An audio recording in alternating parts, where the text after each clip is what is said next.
আসসালামু আলাইকুম। নাজিম গ্রাফিক্স জোনের পক্ষ থেকে আপনাকে জানাচ্ছি আন্তরিক শুভেচ্ছা ও অভিনন্দন। আপনারা আমার স্ক্রিনে যে ছবিটি দেখতে পাচ্ছেন, এই ছবিটা হচ্ছে এক সাইড একটি নষ্ট ছবি। এই ছবিটাতে শুধু একটি টুলস অ্যাপ্লাই করে কিভাবে আমি একটি পরিপূর্ণ ছবিতে রূপান্তর করতে পারি সে প্রচেষ্টা আজকে A to Z দেখাবো। তো ভিডিও শুরু করার আগে আমার ছোট রিকোয়েস্ট থাকবে, আমার চ্যানেলে যারা নতুন দর্শক অবশ্যই চ্যানেলটি সাবস্ক্রাইব করবেন এবং এরকম নিত্য নতুন ভিডিও পাওয়ার জন্য পাশে থাকা বেল আইকনটি অন করে রাখবেন। তো চলুন তাহলে শুরু করি। এই কাজটি করার জন্য সর্বপ্রথম আমাকে একটি ডুপ্লিকেট লেয়ার করে নিতে হবে। লেয়ার করার জন্য আমরা কন্ট্রোল ধরে যে প্রেস করব, কন্ট্রোল ধরে যে প্রেস করার পরে আমার যে লেয়ারটি রয়েছে এটার একটি ডুপ্লিকেট লেয়ারে পরিণত হয়েছে। এরপর আমরা সিলেকশন টুল ইউজ করে আমরা এতটুকু অংশ সিলেক্ট করে নিচ্ছি। নেওয়ার পর আমরা কন্ট্রোল ধরে যে প্রেস করব, অর্থাৎ আমরা একটা নিউ লেয়ার করে নেব। আমার একটা নিউ লেয়ারে পরিণত হয়ে গেছে। এখন আমি এটাকে ট্রান্সফর্ম করব, অর্থাৎ কন্ট্রোল দিয়ে টি প্রেস করব। ট্রান্সফর্ম করার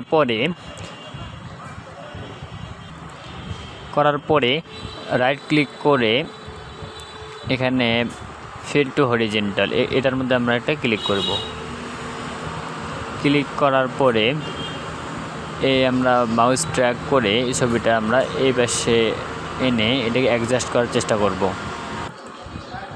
মোটামুটি আমার এটা অ্যাডজাস্ট হয়ে গেছে। তো আমি এখন এটাকে ডিসিলেক্ট করে নেব। এখানে অ্যাপ্লাই করার পরে এখানে মাঝ বরাবর একটু সাদা একটা শ্যাডো দেখা যাচ্ছে, তাই না? এই শ্যাডোটাকে আমরা ক্লোবেস্টন টুল দিয়ে আমরা রিমুভ করব। আমি ক্লোবেস্টন টুল দিয়ে কাজটা করতেছি, দেখেন।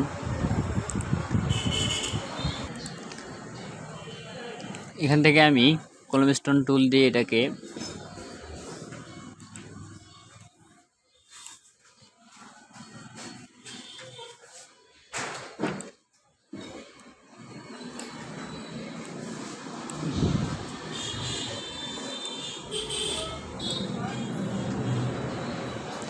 অ্যাডজাস্ট করার চেষ্টা করতেছি।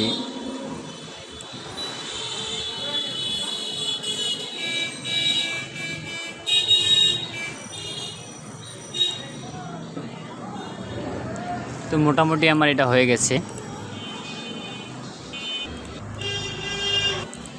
এখন ছবিটা একটু ব্রাইটনেসটা বাড়াই দিই, কন্ট্রোল বাটন চেপে এম বাটন একটু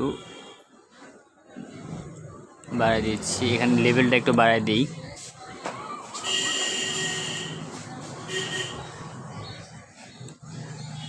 তো মোটামুটি আমার এতটুকু হলে চলবে। তো আজকে এই পর্যন্তই। ভালো থাকবেন। আল্লাহ হাফেজ।